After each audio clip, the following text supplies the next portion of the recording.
यही एक ऐसी फील्ड थी जहाँ किसान का बच्चा सर जा सकता था और वो एस्पायर कर रहा था कि यहाँ पे अपना एक भविष्य सिक्योर कर सकता है। यहाँ पे इन्होंने सीटें कम कर दी हैं, फीस बढ़ा दी है। बीएससी एग्रीकल्चर की 55 से सीटें 40 कर दी गई, 15 सीटें घटाना एक बहुत बड़ी बात है। अगर हमारे विद्यार्थियों को आगे यूनिवर्सिटीज़ के अंदर सीट्स ही कम कर दी जाएंगी और इन्हें दाखिला ही नहीं मिलेगा तो पहली बात तो देश का भविष्य किस तरह से हम कह सकते हैं कि बढ़ पाएगा। ये मत समझो कि किसान केवल खेत में है, किसान एचए यूनिवर्सिटी के बाहर भी है, एचए यूनिवर्सिटी के भीतर भी है, एयरपोर्ट के ऊपर भी है, जहाज भी किसान चला हुआ है। पहले इन्होंने नौकरियों को कम किया था और अब ये यूनिवर्सिटीज़ के अंदर सीट्स भी कम करने लग गए हैं। ये चाहते हैं कि बच्चा किसी प्राइवेट यूनिवर्सिटी में जाए और वहाँ एक भारी भरकम फीस देकर वहाँ पर अपनी एजुकेशन को करे, जो कि हर बच्चे के लिए पॉसिबल नहीं हो पाता है। 16 हज़ार बच्चों ने पहले एचएयू में बीएससी एग्रीकल्चर के लिए फार्म भरे हैं। उस फार्म में भी इन लोगों ने 15% है वो फीस बढ़ा दी है। यह आम रास्ता नहीं है, उल्लंघनकर्ता पर सख्त कानूनी कार्रवाई की जाएगी। जी हाँ, बिल्कुल सही बात है। ये बिल्कुल भी आम रास्ता नहीं है, क्योंकि हरियाणा एग्रीकल्चर यूनिवर्सिटी चौधरी चरण सिंह हरियाणा एग्रीकल्चर यूनिवर्सिटी के बाहर जो एक और हमारा अन्नदाता जो है धरने पर बैठ चुका है और वहीं दूसरी ओर हमारे देश का भविष्य जो पहले ही रोजगार के लिए जद्दोजहद करता हुआ नजर आता, आज फिर एक बार कहीं ना कहीं सरकार की नीतियों के खिलाफ आज धरना देने पर फिर से एक बार मजबूर हो चुका है। तो यहाँ पर कुछ किसान साथी मौजूद हैं, इनसे बातचीत कर लेते हैं। नमस्कार जी। नमस्कार जी, नमस्कार। इलेक्शन हो गए आज, उसके बाद फिर क्या जरूरत पड़ी? अब तो देखिए, ज़रूरत ये पड़ी जो अच्छी मानसिकता इस सरकार और एचएयू प्रशासन की हमको देखने को मिली है। जो एचएयू वर्गीय संस्थान इस देश में खड़े करे गए बीज के शोध के लिए, डॉक्टर पैदा करने के लिए, किसानी और किसान को मजबूत करने के लिए, लेकिन इसके पीछे जो भाजपा की सरकार और एचएयू प्रशासन ने जो अच्छी मानसिकता का परिचय दिया है, जो मुंह पर तमाचा किसानों ने इनके मुंह पर मारा है, फिर भी इनको अक्ल नहीं आई और बीएससी एग्रीकल्चर की 55 से सीटें 40 कर दी गई, 15 सीटें घटाना एक बहुत बड़ी बात है कि किस तरह से धीरे धीरे करके पिछले रास्ते से ये शिक्षा का गला घोटने जा रहे हैं। कहीं ना कहीं रोजगार तो पहले ही नहीं दिए जा रहे थे, इस वजह से वोट की चोट जो है कहीं ना कहीं युवाओं ने या फिर किसान साथियों ने जो है मारी है। लेकिन भविष्य में अब विधानसभा भी चुनाव आने वाले, उसके बाद इस तरीके का कदम, चुनाव के समय चुनाव भी संभालेंगे, लेकिन अब बात है शिक्षा की। जो शिक्षा का अधिकार संविधान ने दिया है, या आज 16 हज़ार बच्चों ने पहले एचएयू में बीएससी एग्रीकल्चर के लिए फार्म भरे हैं। उस फार्म में भी इन लोगों ने 15% है वो फीस बढ़ा दी है। उन लोग बच्चों को, आम बच्चों को लूटने का काम किया है। और यूनिवर्सिटी की जो फीस 12,000 रुपये पर सेमेस्टर थी, आज वो फीस है 28-30 हज़ार रुपये कर दी इन लोगों ने। इनकी मानसिकता शिक्षा को महंगा करके लोगों को शिक्षा से दूर रखने का है। और दूसरी तरफ जो 200 करोड़ रुपये बजट जो यूनिवर्सिटी का जारी हो रहा है, वो पूरा बजट इस राजनीतिक लोगों के ऊपर ये लोग खर्च करने में जुटे हुए हैं। न कि यहाँ एचएयू के अंदर जिस तरह कोई केमिकल, कोई भी रिसर्च का सामान मंगवाने की बजाय एसी और कूलर दो लगाने के ऊपर जुटे हुए हैं। कमरे ठंडे रहने चाहिए वीसी और इन लोगों को कोई मतलब नहीं है भी किसानी कहाँ जा रही है, बीज कहाँ जा रहा है, लेकिन जो छात्रों का भविष्य कहाँ जा रहा है। इन लोगों की जो मानसिकता वो दर्शा रही है कि ये शिक्षा का गला घोटना चाहते हैं और आम किसान, मजदूर और किसानी को कमज़ोर करने के लिए देश में डॉक्टरों की कमी पैदा, एक डॉक्टर की वजह से एक ऐसा बीज पैदा कर दे जिसने पूरी किसानी को सुधारने का काम किया। लेकिन ये तो हर साल 15 डॉक्टरों की कमी होगी। एक डॉक्टर लाखों आदमियों को मतलब जागरूक कर सकता है, लाखों हेक्टेयर खेती को बचा सकता है। लेकिन ये लोग जो मानसिकता दिखा रहे हैं, ये आरएसएस का अड्डा बना करके यूनिवर्सिटी को धार्मिक आतंकवादी पैदा करने का काम कर रहे हैं। इन लोगों को जवाब तो अयोध्या की जनता ने दे दिया, लेकिन आने वाले समय में भी जवाब मिलेगा। लेकिन उससे पहले इन लोगों को यहाँ यूनिवर्सिटी की सीटें बढ़ानी पड़ेंगी, फीस घटानी पड़ेगी, और जो ये लोग जो 55 सीटें उनको 100 सीटें करनी पड़ी। इस मुद्दों को लेकर के ये जो छात्र है, ये बालक हैं जिन्होंने अपना भविष्य दाव पर लगा रखा है, इन बच्चों का भविष्य है कि एचएयू में आज 20-20 हज़ार फार्म भरे जा रहे हैं, वहाँ सीटें 40 कर दी गई। इनको चाहिए तो ये भी 10% सीट हर साल बढ़ा रहे हैं, फीस बढ़ा रहे हैं, तो सीट भी बढ़ाओ। नहीं, जिस परसेंटेज से अगर फीस बढ़ सकती है तो सीटें भी बढ़ानी चाहिए, क्योंकि आए दिन जो है हमारी जनसंख्या भी बढ़ रही है, आए दिन बच्चे भी बढ़ रहे हैं, कहीं ना कहीं हर चीज़ का रेशो बढ़ रहा है। तो ये सीटें घटाने के पीछे क्या हो सकता है? देखो, आज के दिन हालात ये है कि एक ब्लॉक के ऊपर एक भी बीएससी का डॉक्टर नहीं है खेती किसानी का, और बहुत ज़्यादा ज़रूरत है इसमें सीट। केवल 100 की बात नहीं, हज़ारों भी सीट कर दे तो भी थोड़ी पड़े हैं, क्योंकि गांव में एक डॉक्टर की ज़रूरत है। लेकिन ये उसका उल्टा करने लग रहे हैं, 55 का 40 करने लग रहे हैं।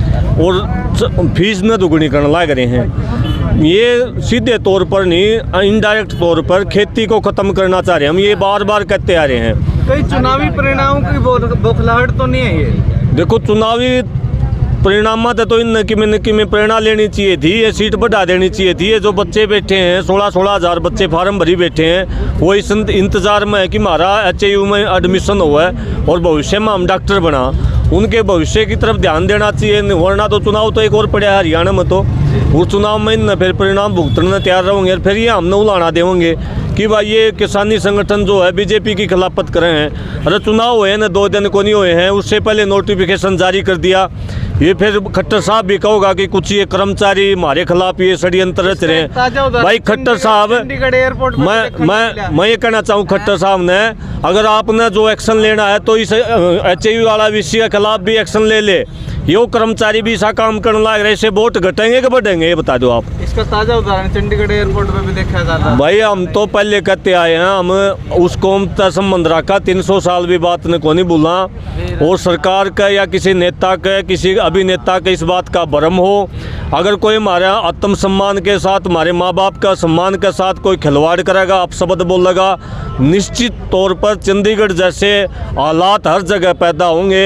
ये मत समझो कि किसान केवल खेत में है, किसान HAU यूनिवर्सिटी के बाहर भी है, HAU यूनिवर्सिटी के भीतर भी है, एयरपोर्ट के ऊपर भी हर जहाज भी किसान चला हुआ है। और तो इस बात को इन्हें ध्यान कर लेना चाहिए कि किसान के साथ अगर आप लोग इस प्रकार की बात को, मतलब आत्मसम्मान के साथ अगर कोई आप छेड़छाड़ करे हो, तो ये इसका परिणाम भुगतने खातिर तैयार रहना पड़ेगा। किसान साथियों को तो आपने सुना, लेकिन अब कुछ स्टूडेंट्स और उनके टीचर से भी बात कर लेते हैं। तो राहुल सर, इन सब चीज़ों का क्या नेगेटिव इम्पैक्ट बच्चों के फ्यूचर पर पड़ने वाला है? देखिए sir, negative impact he negative impact है। अगर हमारे विद्यार्थियों को आगे यूनिवर्सिटीज़ के अंदर सीट्स ही कम कर दी जाएंगी और इन्हें दाखिला ही नहीं मिलेगा, तो पहली बात तो देश का भविष्य किस तरह से हम कह सकते हैं कि बढ़ पाएगा। क्योंकि अगर इन विद्यार्थियों को जहाँ पे 55 सीटें मिलती थी, सरकार को जैसे कि देश के अंदर जनसंख्या बढ़ रही है तो सीटों को बढ़ाने का काम करना चाहिए, वहीं उन सीटों को घटा दिया गया। प्लस जो हमारी 12th एग्रीकल्चर की सीट्स हैं उन्हें भी घटा दिया गया। इस तरीके से देश के अंदर एग्रीकल्चर के अंदर हम कह सकते हैं कि यूनिवर्सिटी ने जो सीटें घटाई हैं उससे नुकसान होगा। प्लस जो किसान का बच्चा है, क्योंकि इनके खुद के जो बच्चे हैं वो तो अच्छी जगह पे सेट हैं मंत्रियों के, जो किसान का बच्चा है उसके लिए उन्होंने रास्ते बंद करने का काम किया है इस तरह की नीतियों से। अभी पीछे इलेक्शन के दौरान जो है बिना पर्ची बिना खर्ची के रोजगार देने की बातें कही गई, मुद्दा बनाएगा। क्या लगता है कि इलेक्शन के बाद उसको कंटिन्यू की हुई है ये सरकार? देखिए, मैं तो कहूँगा अब ये दूसरी सीढ़ी पे गए हैं। पहले इन्होंने नौकरियों को कम किया था और अब ये यूनिवर्सिटीज़ के अंदर सीट्स भी कम करने लग गए हैं। ये चाहते हैं कि बच्चा किसी प्राइवेट यूनिवर्सिटी में जाए और वहाँ एक भारी भरकम फीस देकर वहाँ पर अपनी एजुकेशन को करे, जो कि हर बच्चे के लिए पॉसिबल नहीं हो पाता है। और इस तरीके से गाँव का जो बच्चा है वो अशिक्षित रह जाएगा और यही आने वाला भविष्य है भारत देश का। जी, कुछ स्टूडेंट्स भी हमारे साथ मौजूद हैं। मैं आपसे जानना चाहूँगा कि एक और तो फीस का बढ़ना और एक और जो है सीटों का कम होना आपके अपने लक्ष्य को कितनी दूर और कर देता है? सर, ये बहुत डिफ़िकल्ट हो जाता है। अब सारे किसानों के बच्चे हैं, वो फीस तो दे नहीं पाते हैं, तो एग्रीकल्चर का इन्होंने इतना वो कर दिया। 3 महीने में बच्चा कैसे तैयारी करेगा अब एग्रीकल्चर की? तो फिर अब किसानों के बच्चे तो पढ़ नहीं पाते हैं, तो वो कैसे करे 3 महीनों में? ऊपर से इनकी 55 सीट्स थी, अब इन्होंने 40 कर दी है, तो अब हम ये कैसे कर सकते हैं? और एक तो एग्रीकल्चर का सब्जेक्ट इन्होंने कहाँ से लाए सर अब हम पैसे?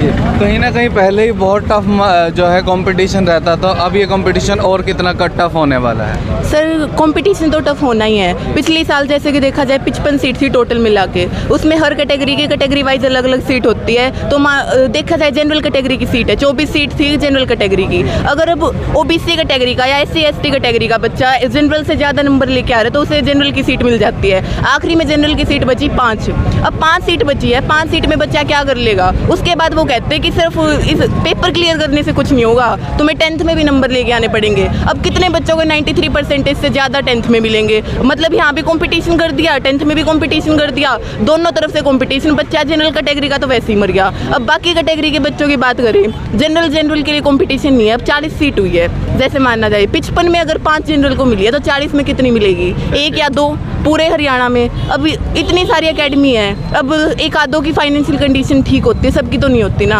अब जिनकी फाइनेंशियल कंडीशन ठीक नहीं है वो कैसे, एक गरीब किसान अपने बच्चे को कैसे 50-60 हज़ार रुपये मतलब अकेडमियों को देगा, 3 महीने की तैयारी करवा देगा? आप ये बताओ। अब कहीं ना कहीं ये जो सरकार का जो फरमान है तुगलकी फरमान साबित होता हुआ नज़र आ रहा है। तो क्या मानते हैं कि आपका फ्यूचर कितना एक सिक्योर है, कितना एक कहीं ना कहीं क्वेश्चन मार्क लग रहा है आपके फ्यूचर पे? सर क्वेश्चन मार्क की बात तो देखो ऐसी है कि मेरा इंडिया का पेपर क्लियर है, तो मैंने इसको एज अ प्लान भी रखा था। पर सर देखा जाए तो बाकी जो फील्ड्स है जैसे बीटेक की फील्ड होगी सर, वहाँ पे फीस बहुत ज़्यादा है, अगर मान लो प्लेसमेंट वगैरह है ठीक ठाक तो यही एक ऐसी फील्ड थी जहाँ किसान का बच्चा सर जा सकता था और वो एस्पायर कर रहा था कि यहाँ पे अपना एक भविष्य सिक्योर कर सकता है। यहाँ पे इन्होंने सीटें कम कर दी हैं, फीस बढ़ा दी है सर।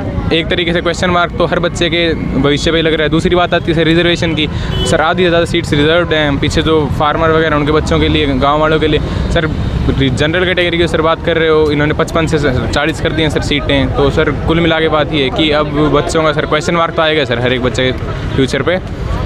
तो पूरी बात आपने सुनी, जहां पर सरकार का एक इस तरीके का तुगलकी फरमान साबित होता हुआ नज़र आ रहा है, जिसके खिलाफ जो है कहीं ना कहीं किसान साथियों ने हल्ला बोल दिया। और वहीं दूसरी ओर जो स्टूडेंट्स व उनके टीचर हैं वो भी इस फैसले को जो है पूरी तरीके से गलत बताते हुए नज़र आ रहे हैं। पूरी बात आपने सुनी, आपकी जो भी राय वो कमेंट करके ज़रूर बताएं। इस वीडियो को शेयर करना ना भूलें। धन्यवाद।